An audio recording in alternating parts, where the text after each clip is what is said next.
Introduction. Ravi, have you done today's maths homework? Yes, I have gathered some information about the different sports liked by the students of our class. Okay, but how will you interpret which is the favorite sport among the students? It's easy.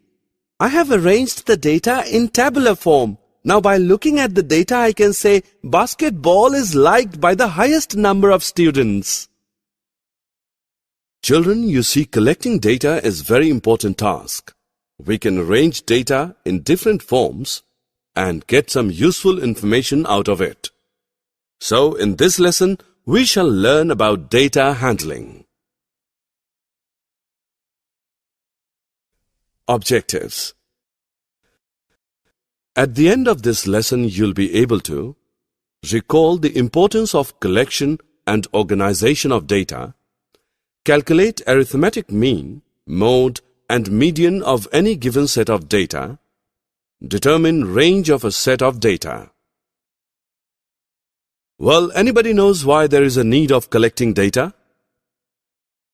Suppose we have a data about the runs scored by different Indian batsmen in a cricket match.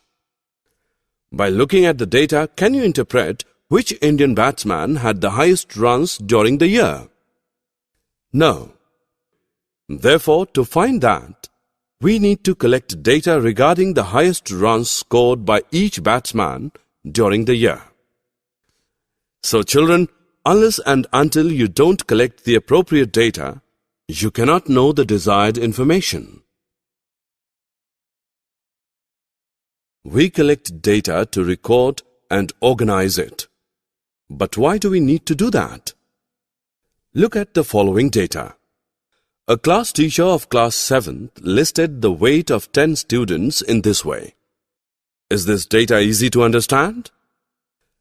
Now look at this data. You can easily know which student has highest maximum weight and which has least. So when we put data in a proper table, it becomes easy to understand and interpret. We can put many kinds of data in tabular form.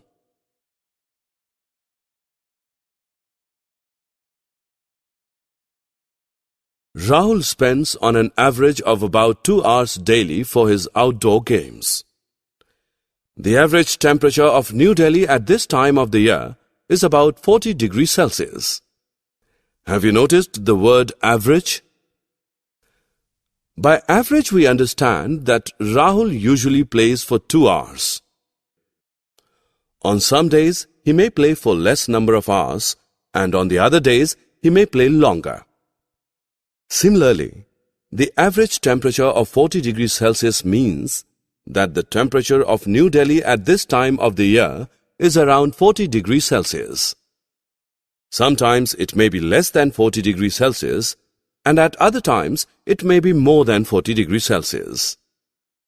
Thus, we realize that average lies between the highest and the lowest value of the given data.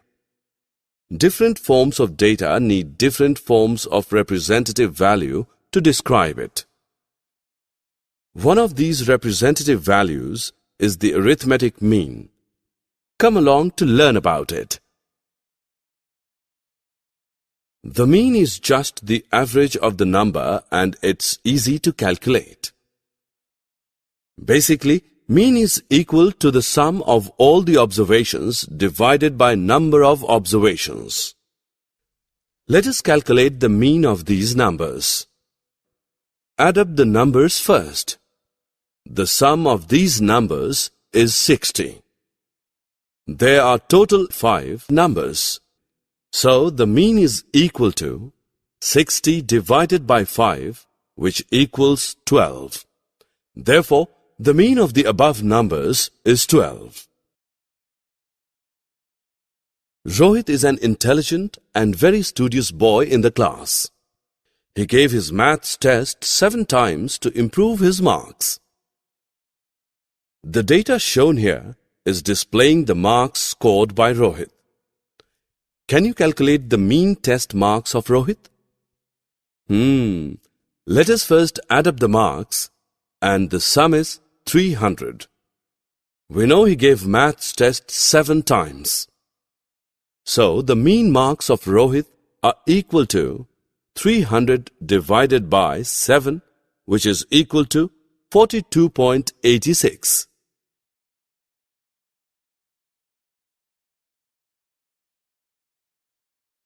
The range of a set of data is the difference between the highest and lowest values in the set. To find the range, first order the data from least to greatest. Then subtract the smallest value from the largest value in the set. So children, now you can also find the range of any set of data. 5 participants completed their swimming race. Can we calculate the range of swimming time from this data? Yes, it's simple. First, order the data from least to greatest. Now subtract the least value of time from the highest. So the range of swimming time is 3.9 minutes. The mode is simply the number which appears most often. See this example. We have few numbers here. How can we find out the mode? To find the mode, we need to first put the numbers in order, then count how many of each number. Now, see which numbers appear most often. In this case, 8 appears 2 times, so the mode is 8. Look at this data. It shows the height of 25 children in a class. Let us find out the mode of their heights. It's quite easy. First, put the numbers in order and put it in a tabular form. Then count how many of each number. See, 163 appears 9 times, so the mode of the children's height is 163. Median is the value which lies in the middle of a group of numbers that have been arranged in order by size. Let us find the median of these numbers. Firstly, we need to put these numbers either in ascending order or descending order. You can see the middle number is 12. It has 3 numbers to its right and 3 numbers to its left, so the median is 12. The Goenka family has 5 children, aged 9, 12, 5, 18 and 15. What is the age of the middle child? First of all, we should order the children's ages from least to greatest. Definitely, the age of the middle child is the middlemost number in the data set, which is 12. Likewise, you can find out the median of various data. Summary. Let us summarize what we have learned. The collection, recording and presentation of data help us in organizing our experiences and drawing inferences from them. Arithmetic mean is equal to the sum of all the observations divided by number of observations. The range of a set of data is the difference between the highest and lowest values in the set. The mode is simply the number which appears most often. Median is the value which lies in the middle of a group of numbers that have been arranged in order by size.